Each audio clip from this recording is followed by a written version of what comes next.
Hand over. Thanks, Soph. Hi, everyone. Thanks so much for joining us today. My name is Dr. Giannina Warren. I am the program leader for the BA Advertising, PR, and Branding at Middlesex University.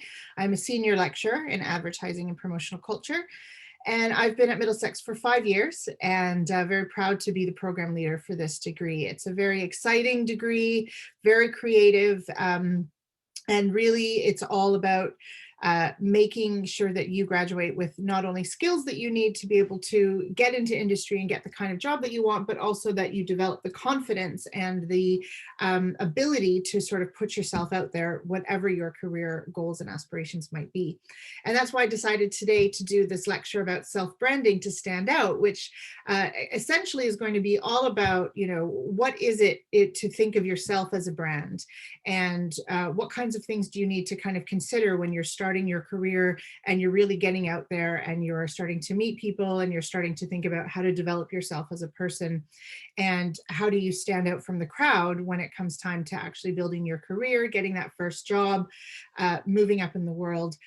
How do you stand out from the competition, and how do you really make yourself really known? And I'm really happy to be joined today by one of our third year students, Kimya Hejan, who is just about to graduate. And I've been teaching her all the way through since first year. And she's going to come on at the end of my little lecture today to show you some of the project that she's been working on for her final year, to give you a sense of how your self-branding can really come to life.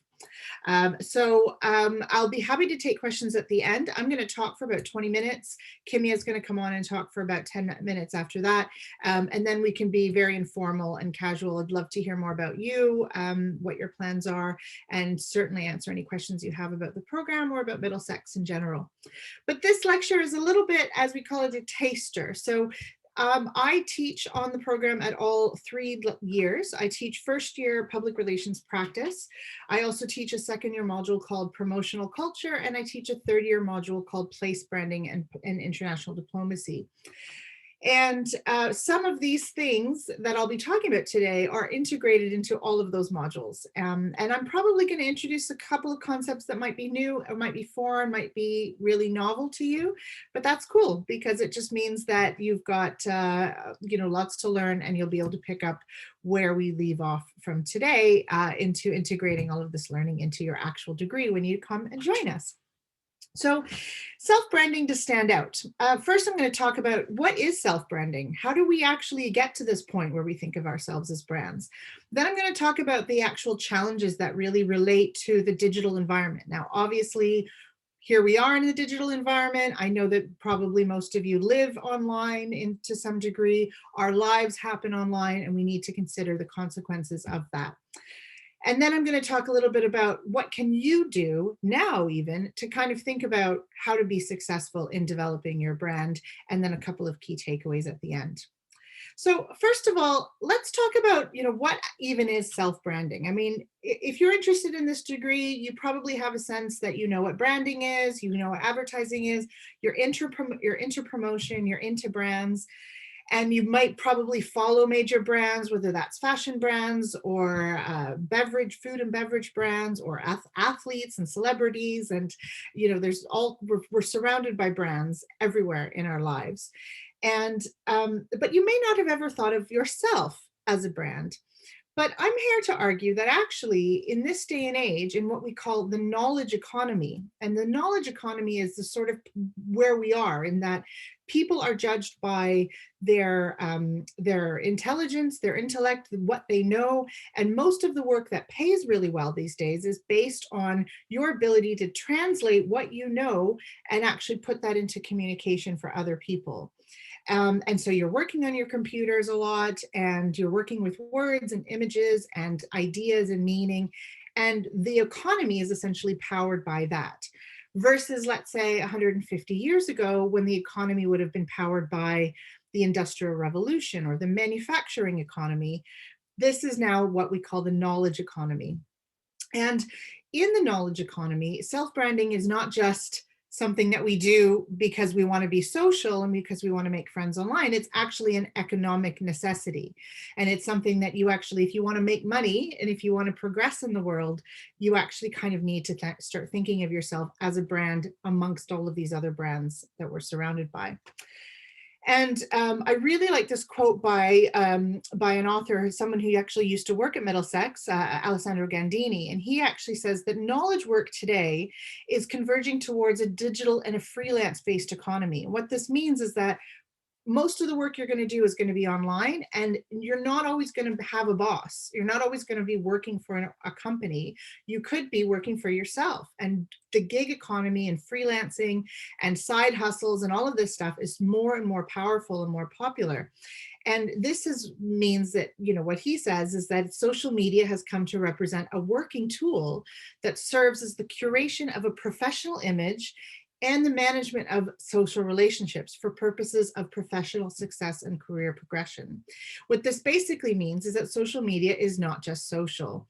It's actually a tool that you must and need to use to not only curate, as in create, your identity, but also manage your relationships for professional gain. So we're going to talk a little bit about what that actually means in terms of how you can actually use this for professional and career progression. When we talk about using social media, we can't avoid a very important theorist. He was a sociologist named Irving Goffman. And Goffman talked about the presentation of the self in everyday life. And obviously he was writing about this way back in the 1950s and 60s when computers and certainly social media didn't exist. But he had this sort of notion that we present ourselves to other people in a constant sort of show of this impression management, he called it. And it was this idea that instead of letting people see the real and authentic selves that we are, we present an idealized version of ourselves. And this is what we do to manage our reputation amongst other people. And we've been doing this forever. And we do this with our family, our parents, our friends, people that we work with, even people on the street that we pass by. We're constantly sort of aware of how do we present ourselves. And that's why we spend time doing our hair and makeup and choosing nice clothes or whatever we do to present ourselves. It's not necessarily an authentic version, but it is the way that we actually choose to show ourselves off to the world. And he talked about how there was a front stage. Imagine a performer on stage at a theater who was actually performing for the crowd, and then a backstage where they could just kind of let it all go and sort of be their true selves. Well, now with the advent of the internet and social media, we are on the front stage pretty much all the time. And so we don't have a lot of opportunities to actually go backstage, let it all hang out, recharge, and actually become the more authentic versions of ourselves. And so there's this constant sort of, all of these theories that he came up with 40 or 50 years ago are actually very relevant today because the playground, the theater that we're operating in has changed. And we see ourselves actually in performance mode, presenting ourselves all of the time. And what ends up happening is that we end up having to kind of create different presentations of ourselves depending on the audiences that we're actually presenting for. So if we actually start thinking about our social presence and the platforms that we're operating in, we kind of we can kind of actually think of our friends and our followers as a very different sort of set of people than our actual friends, the ones that we go for a drink with, hang out with on the weekends, tell our deepest secrets to. And especially because of social media, if we start to consider online friends as a means of signifying those with whom we have close relationships, but also with whom we want to manage access to content, we can refocus both what a friend means online and how to manage our growing friends lists on our various social platforms. What this basically means is that we have to start thinking of our friends as people, as audiences to whom we manage content. And the content is ourselves, our personalities, and our identities. This changes a little bit about how we actually start thinking about who our friends really are. So, this is really comes to be a very important element in our daily lives when we think about how much we live in the digital environment. Now, we've all got a smartphone, we all live on it, we're all on all of the different platforms. I myself am completely obsessed with TikTok, and and I can see, how people are presenting themselves in different ways. And in order to understand how this works, you've really got to kind of take a step back and actually think about the changes that have happened in our world as a result of the digital media environment. Now, first of all, 20 or 30 years ago, before social and before digital, everything kind of happened in a very uh, contained time and space. So you would watch the news at 6 p.m. and 10 p.m. You would get the newspaper in the morning. If you were giving a speech to someone, or if you were, if you wanted to watch a TV show. I was just telling my friend the other day that we were rewatching episodes of Friends, and I'm old enough that when Friends was on TV at the very beginning, it meant that everybody had to be home at Thursday night at 8 o'clock. When I was in university, Thursday night at 8 o'clock was sacred time. You had to be home to watch Friends. And there was nothing else that you would do at that time because it was such a hit. Well, now, because of the digital media environment, we're no longer bounded by time or geography. We don't have to be in a certain location to watch something. We don't have to watch it at the same time that everybody else watches. Everything is free and available 24/7. And so that has changed the way that we actually access content. Now, you take this for granted because you've always lived this way, but this has major repercussions about how we actually operate online. We also have to remember that because of this digital space, there is now this continuous observation that happens between us. So we are constantly being watched. There's very little privacy anymore. And there's always this sort of expectation to share a version of yourself, whether that's what you ate for breakfast, or how far you went on your last run, or your latest shopping haul, or even, where you went on your last vacation pre-pandemic. So, there's this expectation that we share elements of ourselves and that people are watching those elements and that we have audiences and observers. And what's interesting about this is that this information is not within our control necessarily. It actually has to happen through third party applications and platforms. So the presentation of ourselves happens via Twitter, TikTok, Snapchat, Facebook, Instagram, and we have to work within the limitations and the rules and the regulations of that platform in order to actually make ourselves be presented to the world. And what's really kind of crazy about this, if you really think about it, is that there's an expectation that we're on there. There's an expectation that we present ourselves, that people will observe us, and it could be happening at any given time in any given place. But we never really know who is observing us when. It really could be anyone, anywhere, at any time. And so if you think about what that means in terms of how you present yourself, it actually has some major, major consequences in how you actually put yourself together and how you present yourself. And you end up actually having to start thinking of yourself as a brand. And this self-branding exercise actually becomes a form of work. This is work that you must do, and you're not going to get paid for it. And it might work out that you might get enough followers that you could monetize your channel, and you could get enough subscribers that you could get some brand deals and some sponsorships. You could become an influencer. There are ways of making money off of your online presence, but very few people are very successful with that if we really look at how many people are actually creating content. But the expectation is that you still do it. And you do it with an expected return, which actually is your reputation and is your ability to progress in your career and to get a good job and to move up in the world. And so what ends up happening is that we call self-branding as a way to create social capital.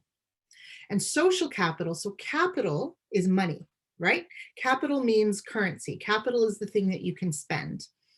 Social capital is like having your friends become your money. The relationships that you have with people actually becomes the currency, becomes the things that's going to get you ahead in life, that's going to actually provide value in this knowledge and reputation economy.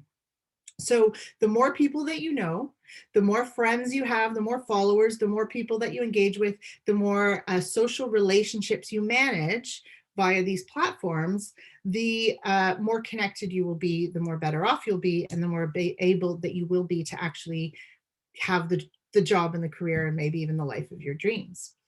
So therefore, you must be a brand. You must think of yourself as a brand, and you must think about how you can curate your online branded persona and strategically manage your social relationships as a way to actually mobilize social capital and build a network of personal and professional contacts that are going to help you build your career. So this is why we do it. This is what you must do. And certainly within our degree, we are going to give you the tools to actually figure out how to do that. So all along at every point in the degree, we start to actually give you the skills and start getting you on track to learning how to do that, whether that's networking, interviewing, etc. We really focus you on not only doing it for clients or for brands that you might want to work for someday, but also for yourself. So, but there are some things that you kind of need to consider before you even get started. The first is that there has to be a line somewhere between your public self and your private self. And now is a good time when you're just about to start in your career to start really thinking about what parts of yourself do you want to keep private for just your closest friends and family? What parts of your personality, what parts of your daily life do you want to keep sacred and off of these public channels? And it's perfectly legitimate to do so. But then on the other hand, the parts of you that will be public, how will you actually start to configure that? What will they actually look like? You also want to think about what we call strategic relationship management. How do you manage your friends lists, your followers? How often do you converse with them? How often do you comment, leave likes, respond to the comments that are left? What kind of, how do you talk to them? What kind of language do you use? And you know, how do you manage your contact list? This is a big one. How do you manage your network so that you can get the most out of it over the years and years that you'll have your career? And how will you manage your time? Because at the end of the day, there is the expectation that you will do this, but it is free and unpaid labor that you are doing. And you do need downtime, and you do need to switch off every once in a while and take a digital detox once in a while, or you need to have some sacred time where you're not actually tapping away at your phone, because for your own mental health and well-being, it's really important that you recognize that this is still work that you're doing and that you cannot work literally 24/7. You need to figure out ways to have some boundaries around that so that you actually lead a healthy and balanced life. So how do you do all of this? So in our degree, one of the things that we talk about is your USP. The USP is what's called the unique selling proposition. The unique selling proposition is for any brand, any celebrity, any person, any product that you are representing. It's that thing that makes you stand out from the competition. It's that thing that makes people kind of notice you and go, oh, wow, hang on, I want to buy this. I want to spend time on this, spend money on it, spend my attention on it. And if you're going to be a brand, you need to start figuring out what your USP is and how you're going to stand out from the crowd. So how do you do that?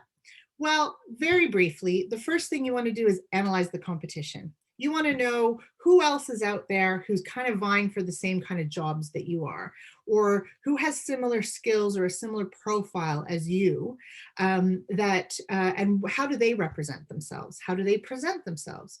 You do this by following people on Twitter, by linking up with people on LinkedIn, by obviously watching TikTok videos and Instagram posts and getting a sense of how other people represent themselves, and then taking note of how you want to, what kinds of things that you want to take away and what kind of things you want to actually borrow or leave behind. Then you want to refine your own image. You want to really take a look at how you are represented online through all of your channels. You want to delete posts as necessary. You want to put privacy on a lot of your stuff if you can. You really want to make sure that all the photos that you've shared about of yourself are professional looking. You want to make sure you Google yourself every few months just to make sure that nothing is linking to you that's not what you want. And you want to make sure that whatever about you that exists online is actually the you that you want the world to see. And then when you know that it is, you actually want to be discoverable. What this means is that you've actually got keywords, links, you've got bios, you've got different platforms that all cross-link to each other. You've got what we call your SEO is tight, which is your search engine optimization. You want to make sure people can actually find you when they're looking for you or looking for someone like you that they want to hire. And then finally, you want to nail your networking. You want to make sure that you are good with your relationships, that you're kind to people, that you are offering help and you're generous with your time. You want to make sure that people like you and want to work with you. And basically, I often say to our students, don't be a jerk. Be someone that people want to actually work with, and collect your network and organize it. Make sure your contact list is organized. Make sure you know who you're talking to. Make sure you're reaching out. And we will be giving you lots of tools about how to do this, especially on platforms like LinkedIn. So, and then finally, at the end of the day, being a great brand is about being your best self. And university is really about so much more than just hitting the books and studying really hard and creating content and learning things and graduating with a degree and skills and getting a job. It's really a time for self-reflection, for learning about yourself, learning how to live independently, for many of you, learning how to live in a new city or even a new country. It's about growing into the adult that you will eventually be. And in our degree, we're really focused on helping you actually become that version of yourself, your best self, because we believe that if you're going to get out into the world and you're going to represent Middlesex and you're going to represent yourself and you're going to want to work in this industry, you have to be the best version of yourself because it's a very competitive industry. You will work hard. It does require a lot of creativity and a lot of energy. And, our job is to help you become that best version of yourself that you can be. So what we do is we help you perfect your CV and your LinkedIn profile. And we have the organization called MDX Works, who is available to you all the way through your degree to actually look at your CV, help you actually make it perfect, help you write your LinkedIn profile, help you actually develop your LinkedIn skills. We have LinkedIn alumni and student groups that we are constantly in contact with, so you'll become part of that as well. We also help you practice your interview tips or interview tricks, and we give you tips on how to best interview, and MDX Works can help you with that as well. So again, how to answer questions, how to put your best self forward when you're in an interview. We will teach you about your elevator pitch, and that's something that you will learn about. How do you present yourself in 90 seconds or less? And how do you say everything you want to say? And how do you leave people wanting more? And so you will be given opportunities to not only learn how to write it, but actually practice it and learn how to deliver it in every different scenario. And then finally, it's really all about learning for life. This is just the beginning of your journey. And if you're going to actually, be the best you can be in your life, you will want to be learning constantly. You will never want to stop learning, especially in this industry where it's changing all the time. You're going to be constantly wanting to, upgrade your skills, go to more networking events, go to more sessions. We offer panel discussions with industry experts who come in and actually talk about how they've been in industry for 20 or 30 years and they're still learning things. So we are really serious about developing a community of people who really engage in learning for life and really get that is going to be the key to leading a successful and happy life in the long term. So a couple of things I want you to take away from all of this is that, at the end of the day, self-branding is unpaid. It's a ton of work. It's hard to do. It actually sometimes can be a bit weird that it treats relationships like transactions. And sometimes it can actually lead to worsening mental health. We know all of these things. But we also know that it's actually necessary for you to be able to succeed in this new economy, in this new world. So what we're doing is we're really taking it seriously and giving you the tools that you need to be able to do it in a healthy and balanced way. And so that you avoid burnout and you avoid not having enough boundaries. And so if you know, self-branding is here to stay, how can you reach that balance between the personal and the professional? And how can you actually be the best version of yourself, present yourself online in a way that you're proud of, use your self-brand as a way to get a good job and to grow your career, but also not lose yourself in the process. So from that, you know, I sincerely hope that you are fired up about thinking about yourself as a brand.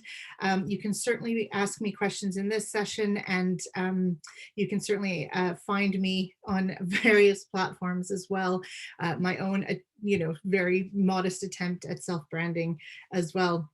And I hope that you have found this little taster session to be informative. This gives you a little sense of what it might be like to actually have a lecture or have a class with us at Middlesex in the BA Advertising PR Branding.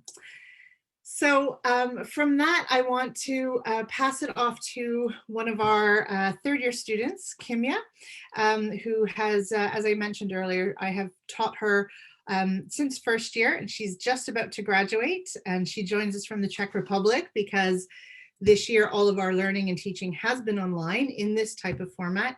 But maybe Kimia, you could talk a little bit about your experience on the degree, and then I'd love it if you wanted to show them about your latest project, your self-branding project. Sure. Hi, everyone. So as Giannina said, my name is Kimia. I'm a bit nervous because Giannina said we'll be able to pitch ourselves in 90 seconds, but I didn't practice. So I just guess I'm here to kind of testify what it's like to be on this degree, to kind of present what you'll be able to learn and how you would be able to present yourself after 3 years on this course. And just to start off, I think that it would be nice to say that I know exactly where you guys are at the moment. I remember being at an open day exactly 3 years ago. Well, physically, you know, at the Middlesex campus. I even took a flight from Prague to London to have a look at the campus myself. And I remember, you know, hearing all these terms and being so confused and being like, oh my God, this is so much information and knowledge. But I guarantee you that in 3 years, or maybe even sooner, you would be definitely able to understand and comprehend everything that Giannina just talked about. And, you know, it would be a part of your everyday vocabulary. So if you feel a bit confused at the moment and you're confused with terms like SEO and LinkedIn and I don't know, USP and stuff like that, then don't be, because I think that in a few years it's just going to be, you know, your everyday life. Maybe what I first want to say is that I genuinely just want to say how much helpful this degree was to me. For a number of reasons. It is not just what Giannina talked about. Obviously, self-branding and kind of creating a branding persona for yourself is super important. And this course has helped me to do that, definitely. But also this course has kind of taught me all the various aspects that are needed for the self-branding. So it hasn't just given me the soft skills, it also gave me the hard skills. So we've also learned a number of you know, things that can be incorporated into that, but I will show you more about that later in my work, which I hope I'll be able to share. So maybe I think, yeah, I'm just going to share my screen and show you basically my website that I've been creating as part of my final year project in social media and place branding, in PR. Can you see my screen, Giannina? Yeah. Okay, cool. So basically, this is a website that I created as part of the final year project. what I wanted to demonstrate at first was just kind of to show people that I'm multidisciplinary. Throughout the years at Middlesex, I have been able to learn a lot of social media marketing. I've been able to, I would like to say, get really good at illustration and graphic design. And I wanted to present that in my website. So yeah, let's get creative. Here, I just wanted to kind of give people an overview or like something creative that they can see on my website, and not just, you know, me, but also include them in the process of getting to know me. So this is just a little fun animation that hopefully you'll be able to learn as well once you get on this degree. And I'm probably just going to start by graphic design, because I guess that's something that most people are aware of and know what it means. So throughout my studies, I have basically been able to already gain a lot of work experience in the real world, which I think is the most important thing for your degree in the future, because it really depends on the things you learn in your course are super important, but even more important is how you're able to leverage it and how you're able to present yourself and your skills to the potential clients or to the firms who you'll be working for. So for example, I've been able to work for this private bilingual school, which I've designed creative communication for. I've also worked for Pizza Hut, Pizza Hut in the Czech Republic, where they kind of commissioned me to create super fun visuals, as you can see. I've also included a project with La Roche-Posay, which is a dermocosmetics brand that I'm working currently for, as part of as part of L'Oreal. So maybe I should have mentioned that in the beginning. I work for L'Oreal as a social media specialist at the moment. So yeah, so this is a part of my daily job, which I do, like creating gifts, doing campaigns, and trying to present the brand in a good light, and just trying to create creative communications that speak to the audiences. I've also did some creative fun stuff for a brand called Lipaland. They do educational apps and stuff like that. Then when I go to social media marketing, I've also had a lot of interesting and super fun clients. For example, this is the bilingual school that I've already told you about. Then I did some fun stuff for action parks and fun parks. This is Lipaland again. So basically, this website is public, so you can go and have a look at it yourself if you're interested. And then when I go to illustrations, you can see that I have also had clients like Sayu, which is a Czech lingerie brand, and Prague Pride. Here is Pizza Hut again. And I did, for example, these vector illustrations for a company called Yellow Energy. What I think is most important in this place branding, or sorry, in this personal branding aspect, is kind of being consistent. So I don't know, maybe you've noticed that I'm trying to have the same colors throughout the entire website, trying to just navigate through the yellow, the brick pink, and the blue. So once people kind of see my work and they want to get to know me better, they can see some information about me. And as you can see, it's also all combined in the colors. And here they can see an overview of the brands that I've worked for. And as Giannina spoke about LinkedIn, I think that is also a super important aspect of place branding, which I am not afraid to say that I think I'm nailed throughout the 3 years. And as you can see, I'm trying to stay consistent with my website and my LinkedIn page as well. So if you maybe probably have LinkedIn, or if you don't have LinkedIn and one day you'll have LinkedIn, don't be afraid to add me. I am really happy to connect with anyone who basically wants to work in the industry. So here you can basically see my CV and everything I've done throughout the 3 years that I've been at Middlesex. It's a lot, and it's mainly because I have had the opportunity, thanks to Middlesex, to get all of these experiences in the field. And I think that if a person is determined and a person really wants to get those experiences, they can, basically. I mean, it's going to sound like a cliche, but if you really want something, you can get it if you work for it. So as Giannina said, the personal branding aspect of life is super important. For me, it has already paid off. I know it's not paid work, but it's an investment in the long term, because once you brand yourself online successfully, you can truly make money out of it in the future. You can get clients, you can get a good job, you can get, yeah, basically potentially your dream life, as Giannina said. So as I hope that this website and my presentation of my work that I did so far throughout the 3 years has kind of proved that this this whole course really teaches you everything that you need in order to get a job that you like, to get clients that you like, to do something that you're really fulfilled with in life. And it's really important to find yourself and your unique selling proposition, the things that's unique for you. For me, it's social media, illustration, and graphic design.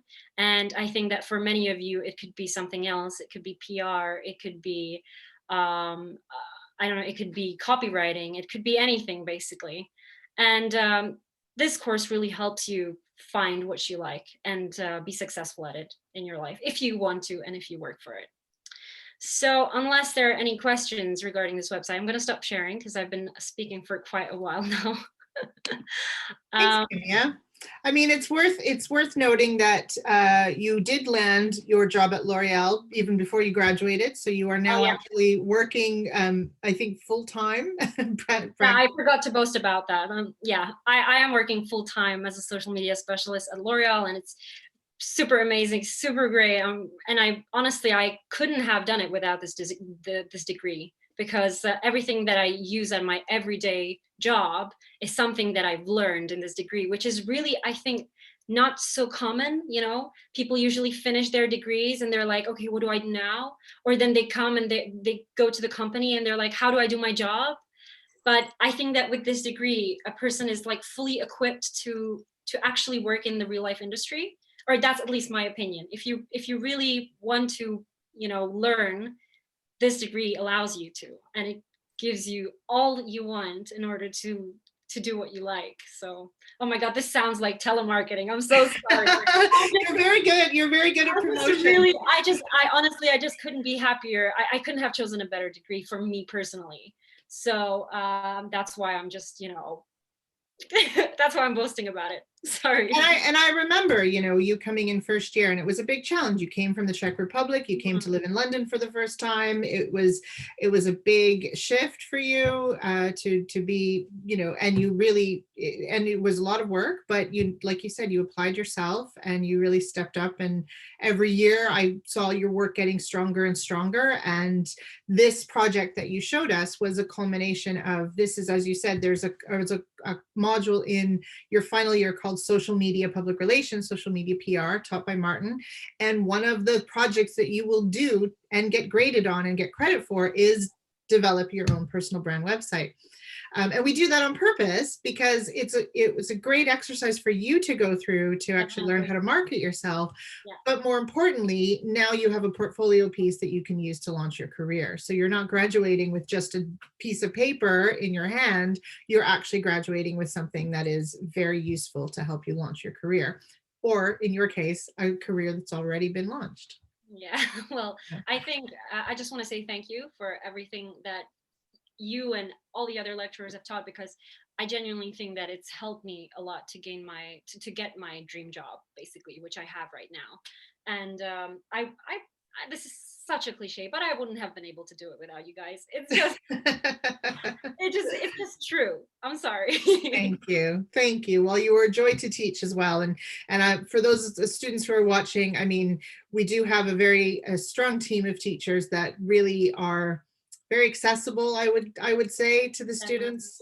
We get very strong relationships with our students because we really care about your success. And there's nothing more rewarding for us as lecturers than to see someone like yourself who's doing so well in life as a result of what we've been able to teach and facilitate for you, and that just makes it all worthwhile. So thank you very much for sharing that. And if you don't mind staying on, I'm hoping at this point that the students who are watching will have some questions and will want to engage with us. We've got 20 minutes, so both of us are available to answer any questions you've got about the teaching and learning of the degree, the experience of being at Middlesex. I mean, Kimia had the benefit of being on campus for 2 years before we went online. It was great. Unfortunately, it's looking like, her year will not be able to have their graduation ceremony this summer, which is really sad, but the world is in a very different place, obviously, than it was a couple of years ago. So I'm happy to answer any questions anyone has about what that looks like as well, because I recognize that you probably do have some worries and some concerns about the state of the world and going to university these days. So, and so far there aren't any questions, but we can certainly unmute you if you'd like to talk, or if you just want to, down below, there's a little tab that says Q&A. You can just type in your question there or introduce yourself.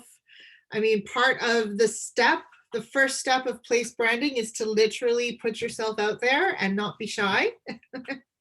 and just, introduce yourself, or, just take the leap and say, hi, my name is so-and-so. I'm really excited to come to Middlesex, or this is what I want to know. So put yourself on our radar. I have a question that some people might be thinking. Would there be any one bit of advice that you would give, Kim, to someone who is looking at universities? What should they be looking at within the course Sure. if they're kind of struggling to make decisions? It's a really good question. And to be honest, I don't really remember what it was like for me when I was choosing universities 3 years ago. What I knew is that I want to do something that, first of all, gives me pleasure, in a sense that it's not that I'm just going to be lying in books and studying all the time, but at the same time, I wanted to do something that brings me money in the future, so I couldn't go, well, I could, but I wanted to go study something that has huge potential on the market, and that where I could get a job. And I think that when it comes to Middlesex, I mean, unfortunately, you guys can't be there, in person. So you can't see all the vibe that's going on there. You can't see the campus. You can't see that the campus is basically a whole tiny city that has a large community of people that are connected in some way.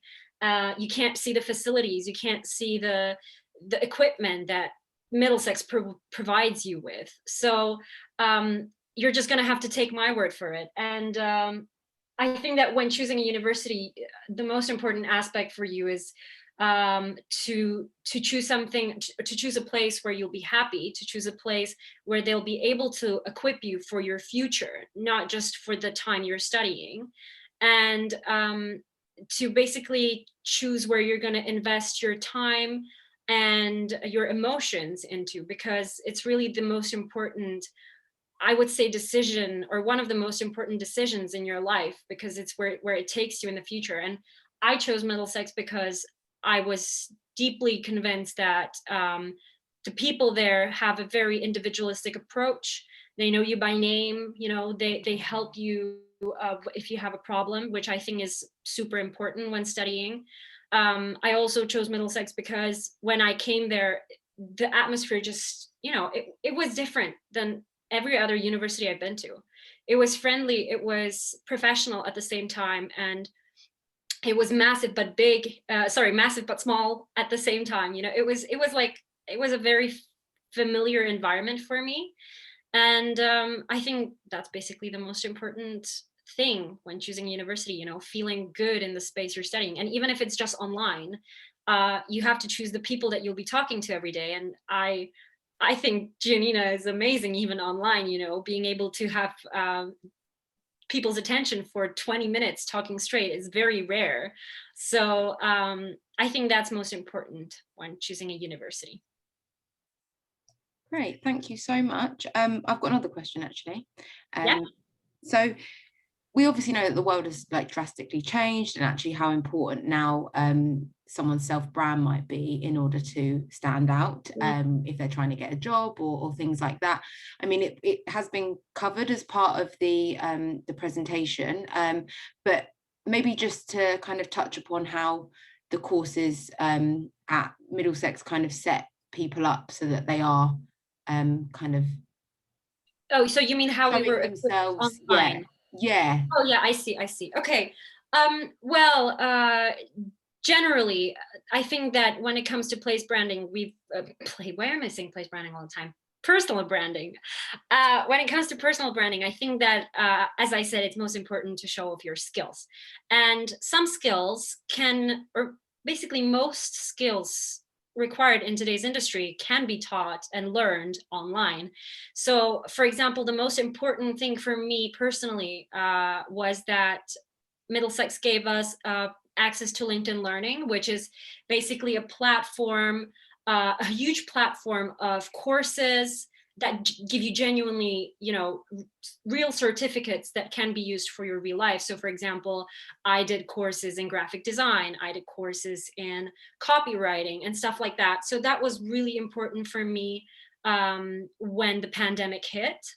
Another really important thing was the personal communication. So for example, since you can meet online, the lecturers provided us with a Discord channel where people could instantly write their messages and get instant replies. I mean, not instant, but not on the weekends, but like it was quicker than email and more personal than an email. So I think that was also super important. It's not like you have a lecturer who you don't know, who you've never seen, and who you only can reach via email. You also have this Discord platform that is super important, I think. And another really important aspect of online learning that Middlesex has, I think, nailed was my uni hub. You basically have pages, or you had that before as well, but I think that with the advent of COVID, my uni hub page expanded even more and provided us with more learning. So therefore, what I would normally learn in class or what I would learn in the library was something now that I could access through my uni hub. So that was also really helpful. Oh, and my library, of course, we have books online. We don't have to go physically to the library to borrow books that we need. Yeah, I think that basically when it comes to online learning, Middlesex has done everything they could to to be the best at online learning. There really isn't anything more that anyone else can do. Well, I think it's important. We also gave you, all the students have free access to the Adobe Creative Cloud as well. Yes, I forgot to mention. So being able to access Adobe Photoshop, Illustrator, InDesign, etc. on your own home laptops. You've got a free license for that while you're a student with us. And all of the readings that we offer are all online. And as you said, we also offer a ton of supplemental resources like documentaries and podcasts and, all kinds of like non-academic reading and stuff. It's just like it's all there for you. But it is worth noting that we are all hoping that we'll be back on campus next year in some way, shape, or form, whether that's even at least one module or two modules out of the 4 that you would normally be taking. We're really, fingers crossed that if everything starts to slowly go back to normal, there will definitely be an on-campus element to the degree. But it's also important to note that, as Sophie said, industry has changed, work has changed. And so, I mean, you're doing your job for L'Oreal from I've been working there since September, and I've been to the office physically like 4 times. Honestly, it just moved online. And that's the way the world is. And so we're really serious about making sure our students know how to operate in this environment, because this is collaborations, teamwork, Zoom meetings, all of this stuff now is real life for the advertising, PR, branding industries, and that this is how they've adapted. So our students graduate with the skills to be able to operate in that realm as well. So, online learning is not, doesn't have to be this sort of boring, dead, subpar experience. I think actually we've done a good job, like you said, Kimia, of actually elevating it and making it the best it can be. And the Discord channel has been great. Lots of chats, sometimes live chats with students as we're doing things. Sometimes we share, and students are sharing lots of content on there as well. So that's something that we'll be keeping for part of the degree. It's a great way for us to all communicate with each other. And it's a great way to meet students from other years as well. Oh yeah, definitely. I've added so many people from other years on LinkedIn, actually. Perfect. One of the questions was that's come up is, what was your experience working in teams, like when working with your peers? So did you have, in third year, there's not a lot of collaborative projects, but what would you say about working in teams and also just group work in general, even in the other years as well?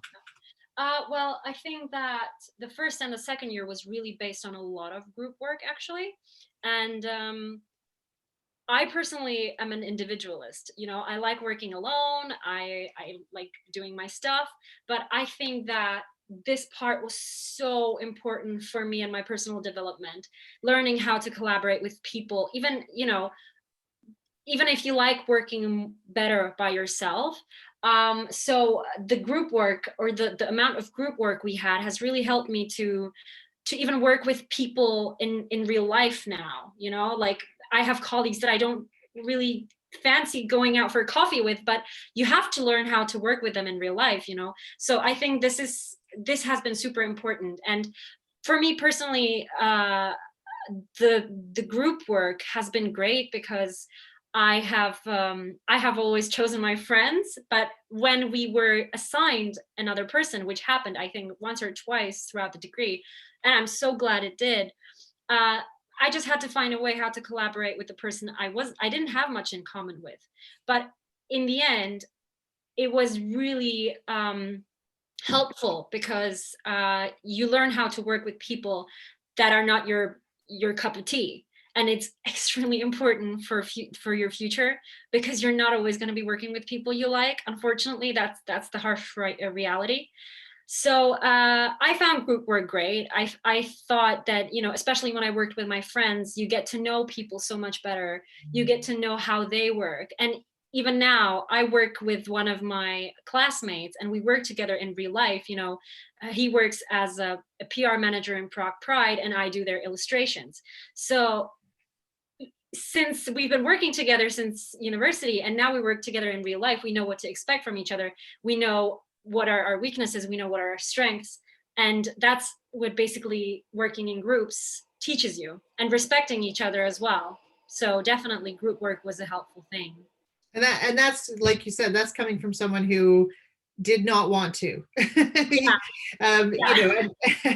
And one of the complaints a lot of people have is that, I'm with working in groups, is that if you're very clever, if you work hard, you're doing all the work, and that other people aren't doing it. And certainly, Kimia, you are a student who works very hard, but so there was probably a lot of danger of having people not working as hard as you, but that's going to happen in real life too. So learning how to have that patience and learning how to get the best out of other people when they're maybe not at your level is actually one of the most valuable skills you could actually develop. I agree. There's another question from Emanuela. She says, do you think that you'd get the same opportunities with a communications degree, which is much broader, or is it better to specialize in a particular career? Well, that's an interesting question, because our degree is very, I would say it's very broad. You learn so many things that you can later apply in life. So, for example, in our first years, you have like content design and graphic design basics. Then you have advertising. Which is also really focused on copywriting and creating visuals and campaigns. Then in third year, for example, we have place branding, which is all about, the concept of branding a place as a 360-degree brand. So that is, again, a whole different aspect of advertising and marketing. Then we also had, for example, understanding consumer culture, and that is all about doing research and, about, I don't want to use terms that people don't know, but it's basically about the marketing environment and getting to know your consumers. So I would say that, as Emanuela wrote, that it is much better to specialize in a particular career. I think that this degree is really, really broad, and that once a person graduates, they can decide what they want to do. You can be a graphic designer, you can be a PR specialist, you can be a marketing manager, you can be whatever you want, whatever you want. You can even be an entrepreneur. You can have your own brand, and learn how to brand it, and learn how to sell it yourself instead of hiring people to do it for you. I mean, this degree really doesn't tell you once you graduate you have to be a lawyer. No, it tells you you can be anything you want if you really try hard. So I think it's an important, really important point in that, you know, we really do give you the skills in, like, if writing is more your thing, you know, there's the PR and there's the writing and the copywriting. If design is more your thing, then you can actually focus on that more. If campaign planning and strategy and you know, and research is more your thing. But what we're noticing in industry is that actually what employers are looking for are people who can do all of the above, because it's more and more what we call integrated marketing, where you will be doing writing, you will be doing design, you'll be doing a video shoot, you'll be planning a campaign, you'll be working with clients, you'll be executing. And the more skills that you have across the board in all of these things, the more employable that you will be, essentially. And certainly in my career, I mean, that was my path, in the sense that I was able to get jobs where I was doing it all, where I would be writing brochures, designing them, going, you know, getting them printed, going out, designing ad campaigns, writing marketing proposals, you know, like, and doing it all in the same job. And that allowed me to progress very, very quickly over a 20-year career where I became very, very successful. And so when you specialize a bit too much, let's say just doing a public relations degree or just an advertising degree, I think you miss out on the ability to actually think about the big picture and actually look at a brand from a holistic perspective and understand all of the different elements that actually go together. And especially if you're going to be working in a social environment, you've got to be able to do it all.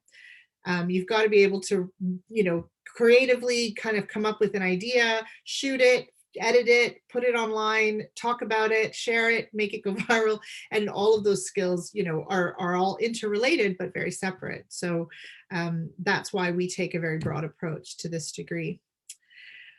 Someone else has asked, what's been the most challenging part of the degree? What part of the course has challenged you the most? Wow. I remember in my first year, I was really sometimes losing it with graphic design and with learning Adobe Photoshop, Adobe Illustrator, and all these. I don't know if people know what Adobe Illustrator and Adobe Photoshop is. So basically, it's just these tools. And how would you describe it, Giannina? They're graphic design tools. I mean, Photoshop works with images, and Illustrator works with graphics. So the way that you saw, I think it's fascinating that you say that, because now 3 years later, this is how you're branding yourself, and you were brand new to this stuff in first year. I think, like, it's a paradox, because for me it was the hardest thing. And I remember first year in content design, I was like, how do I do this? Oh my God, like, I have no idea. This is so hard. And then 3 years later, or actually not even 3 years later, a year later, I was already making money doing illustrations, just because I was so into it and I wanted to learn. You know, that's, I think, so important. The need or the want to learn. If you have that, I think you can really do anything you want. So so I think that learning graphic design was hard, and it's an ongoing process. It never ends. You can always be better at it. And I think that was the most challenging. Of course, readings and writing essays, and now I'm doing my dissertation and multitasking, and now combining my job and my school, and all that is super challenging as well. But one memory that stuck was learning Adobe. That was really hard. I'm just glad you didn't say that it was anything that I pushed you on, because I know I could. That was challenging too. Everything was challenging. I mean, if it's not challenging, then why do it, you know? So yeah. That's a great attitude. Graphic design was tough. But honestly, that is brilliant that, now, and that's the thing that you said is now your unique selling proposition. That's the thing that you're actually trying to market yourself as a graphic designer with illustration skills, and your website speaks to that very, very clearly. And it's not like you came to university with those skills already intact. You had any idea. And we get that a lot. We get a lot of first year students who literally come from all kinds of different backgrounds. Some have lots of experience. They've taken media studies at A levels or GCSEs. Or in their home country, they've taken media studies, or if they played around on graphic design because they like it. Other students have come with absolutely zero experience, zero understanding of all of it. And we're able to kind of get everybody up to the same level quite quickly within the first year. Definitely, I agree. So, we are almost out of time. Does anyone else have any other questions they'd like to ask of myself or Kimya? Last chance. All right. Well, you did. I don't know if you saw the how to find me, but it's basically gianninawarren.com or g.warren@mdx.ac.uk is probably the best way to get me on email. And you can certainly follow up with me there and ask any questions that you might have if you are too shy to ask them today. And I'm very happy to meet one-on-one on Zoom with anyone as well if they are interested in asking some very specific questions. The online environment makes it a lot easier to actually not only meet with you in this kind of format, but also meet with you one-to-one. And Kimmy and I are actually about to go and have a one-to-one dissertation meeting together as well. She doesn't have to be in London for it. We can talk about her dissertation, and everything's fine. And she's just about ready to hand in, so that's exciting. And as I said, you guys can contact me as well. So if you just go to my website, you can find my email and you can ask questions about the course. I don't mind answering anything. So feel free. Thank you so much. Oh, I'm just seeing if there was what A levels should you take? I mean, honestly, what you like. take the A levels that are most fascinating to you.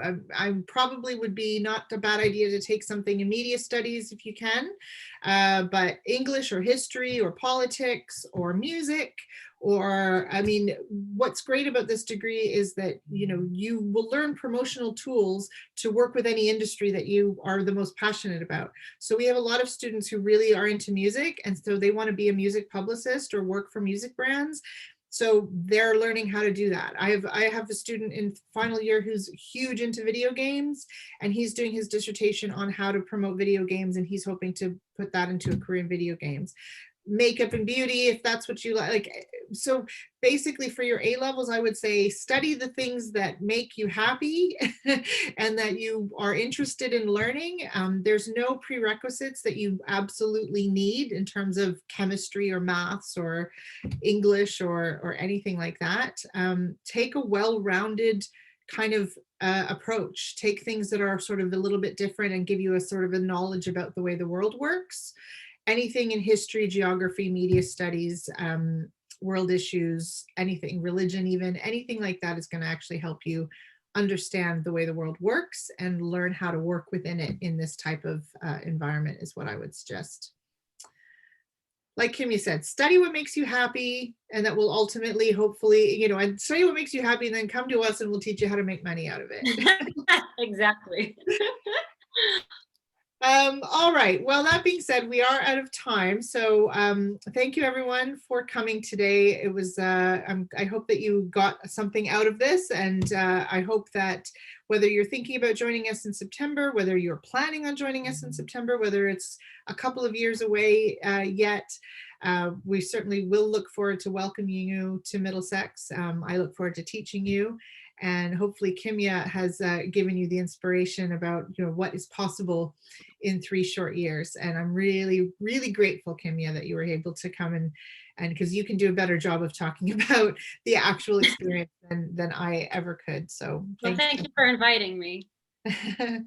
All right. Well, that being said, Soph, I think that's all Yeah, for that's now. it. Thank you so much. And for anyone that missed the start, you're able to watch this back on demand immediately after we end this meeting. You can just click the link that you signed on with, so the Zoom link that you received in your reminder emails. You can just click that again and watch this back. Okay, thank you so much. That was really, really insightful, and yeah, a really nice way to end the evening. So thanks ever so much, and take care, everyone. Hopefully see some more of you at our other lectures that are taking place this week. If not, take care and stay safe, and thank you. Bye. Thanks. Bye, guys.